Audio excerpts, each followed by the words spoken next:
Hello everyone, and welcome to yet another motion debrief from the APIIT Inter-School Debating Championship brought to you by the Debaters Council of Sri Lanka. My name is Gavin Senaratne. I am a member of the University of Mortua Engineering Faculty Debate Team, and I am also the coach of Visakha Vidyalaya Colombo. The motion that I'll be covering today is This House Regrets the Commercialization of Art, and this was the Octofinals motion, if I remember correctly. Just to get into a few issues that I heard about from the motion before we get into like the arguments, I think 7 out of 8 prop sides lost this debate, and from what I heard, it was an issue with setting up the counterfactual that they had to do in this debate, and as a consequence of that, because they set up a counterfactual that was unfavorable for themselves, they mostly lost the debate as a consequence of that. So firstly, let's look at what exactly the proposition counterfactual is, and more importantly, how do you get there? So the first thing is that your counterfactual needs to be something that is likely to occur and that is reasonable for you to assume that will occur.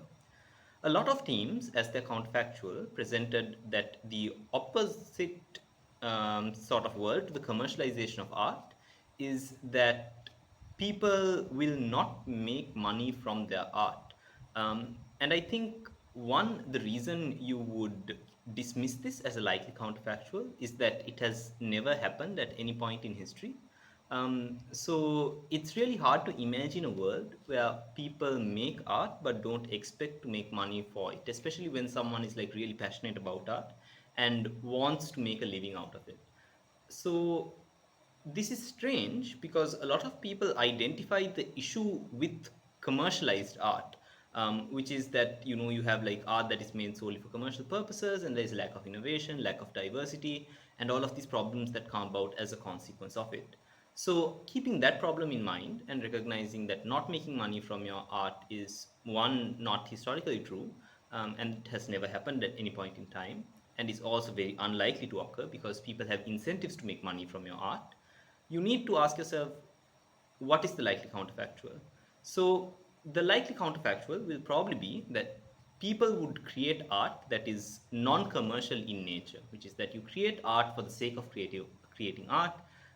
You do it for the love of it, and from that point onwards, you try to make money from the art that you have created. This could be like, for example, putting on performances of the art that you have created.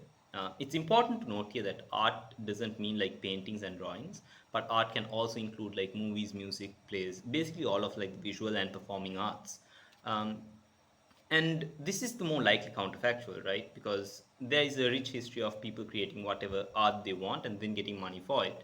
Um, the great classic examples like Leonardo da Vinci's paintings or like Beethoven's symphonies or whatever were examples of people creating art for the love of it, creating art out of like a natural inspiration, and then making money off of that art that they created. So this is what we define as like non-commercial art. And so the flip side of that would be commercial art, right, or commercialized art. So what does commercialized art look like? Um, Instead of saying that commercial art is art that makes money, it makes more sense that commercial art is art that is made solely for the purpose of making money. What exactly are the examples of this, right? You could perhaps think of virtually all boy bands, really, because it is very rare for like a boy band made up entirely of vocalists to get together simply for the love of creating art. They would most likely do it individually. A good example of this is One Direction, for example, right? The industry put them together, they broke up, and now they're doing their own thing all by themselves. So that's like an example of it. Another example of commercial art would be like K-pop, which is again highly industrially driven. Artists have very little say in the creative process, and the art is made for like very specific niches with the aim of generating profits out of it.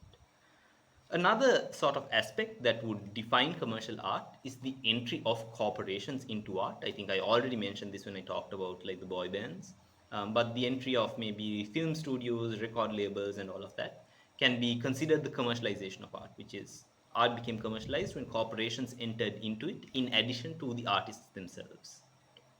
So from this point onwards, we can start making the case because now we understand what the two sides look like. And I'll do the prop case first because we've been building up to that this entire time. I just want to cover two things mainly, but obviously there are many more arguments that can be made. The first argument that I want to make is that the commercialization of art has led to creating incentives for people to create commercial art, and that's a bad thing.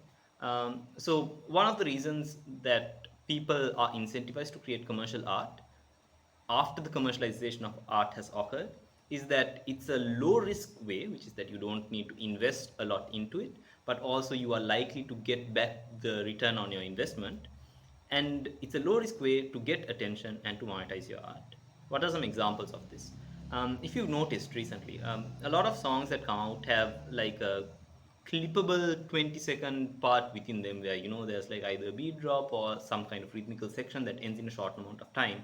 This is specifically made so that that song can be remixed in like TikToks or whatever.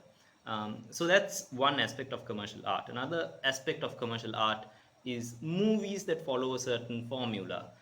So you could think of like Bruce Willis action movies or like Hallmark movies, for example, or like these typical rom-coms that have predictable plots, but despite being predictable, they have a niche of people that like them, and as a consequence of that, they are almost virtually guaranteed to get a good viewership if they are made well. And so, because it's a low risk way to get attention and to monetize your art, people are incentivized to engage in this more. The consequence of people engaging in commercial art more often is that you have less artistic innovation.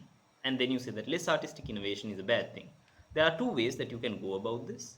The first way to go about this is in terms of viewer enjoyment, which is that, these like basic songs or like basic movies or whatever, you enjoy them in the moment, but these aren't the things that like you remember for many years, or these aren't the things that you go back and rewatch. So you say that the quality of enjoyment that you get out of commercial art is less than the quality of enjoyment that you get out of art that comes out of actual artistic inspiration or whatever. The second way that you can go about it is to make an argument about the purpose of art itself. You could maybe say that the purpose of art is to represent actual human experiences and show true artistic inspiration and all of that, and make a sort of principled argument on that line. But the second argument is the one that has much clearer impacts, which is that the commercialization of art has forced people to work with corporations in order to be successful. And the reason for this is the huge influence of marketing in the artistic industries.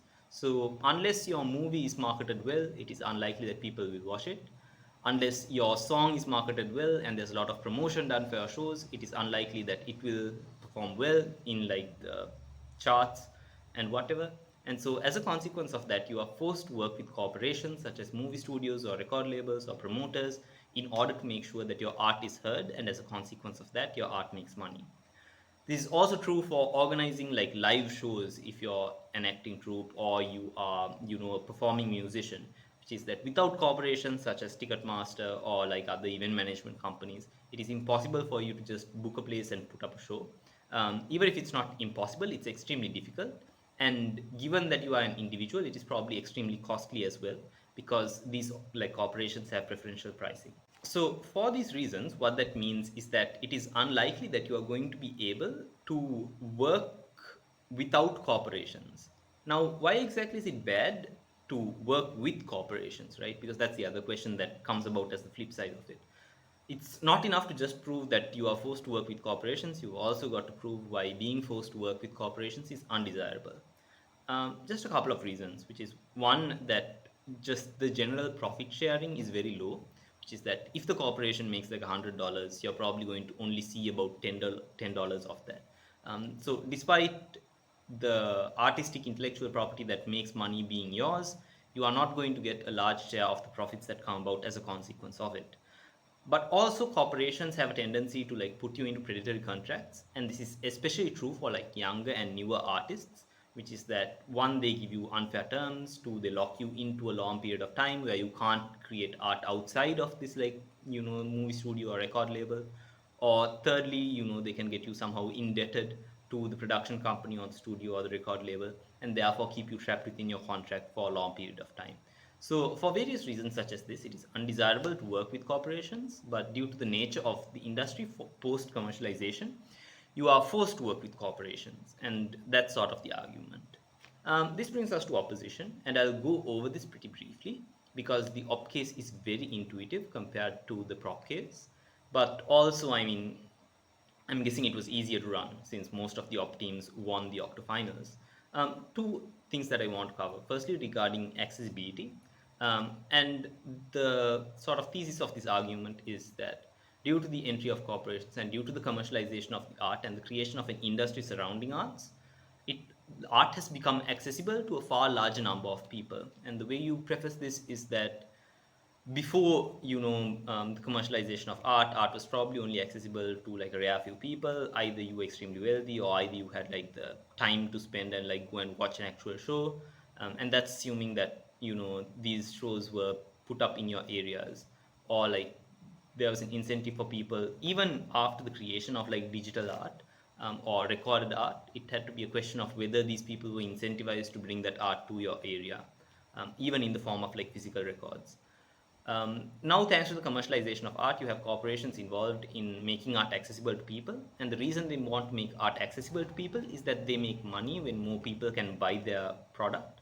And as a consequence of that, because of the financial incentives, more people see any given work of art and it's exposed to a large amount of new markets. And that's a good thing both for the artists but also for the enjoyers of this art, because they get to experience like a wide range of artistic creations. But the second thing is that there have also been like innovations that make art accessible, and you can very easily make the argument that the commercialization of art led to like the better development of platforms such as like Spotify or Netflix and whatever.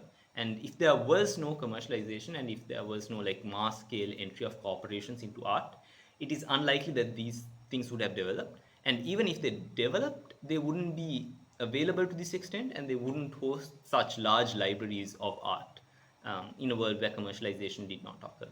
So that's the argument on accessibility. But the second argument is that there's been more investment into art in general, and there are benefits that come about as a consequence of that. The most obvious benefit is that you have higher quality art. So if you look at like movies, you have better picture quality, you have like IMAX movies, you have better animation and more innovations in like that area. But also if you look at things like music, thanks to the commercialization, you've had better record studios, you've had people making careers out of being like session musicians and things like that. And as a consequence of that, you just have better quality art, as opposed to like an individual person or group of people trying to create their art. But the second thing is that due to the commercialization and due to the higher amount of money in art, there is more money for these corporations and like individuals to reinvest into art. And as a consequence of that, you've had things like greater talent scouting, for example, where record labels go out and try to find like less recognized talents and then bring them to the mainstream. And as a consequence of that, more people have been able to make a career out of music or acting or things like that. And the final thing then is that there is just more money in art than there would have been in a world where it wasn't commercialized, simply because commercialization leads to people spending more on that thing. So because of that, there are various benefits that come about as a consequence of it, such as more people being able to make a career out of art, the people within the artistic industry being able to like make more money and therefore having a better quality of life and things of the sort. Basically just a variety of benefits that come about as a consequence of more investment in art and like more money flowing into art.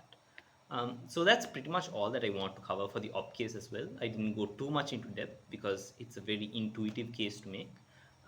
So I hope that covered up any doubts that any people would have had regarding the motion. And yeah, we hope to see you soon with the next series of debriefs.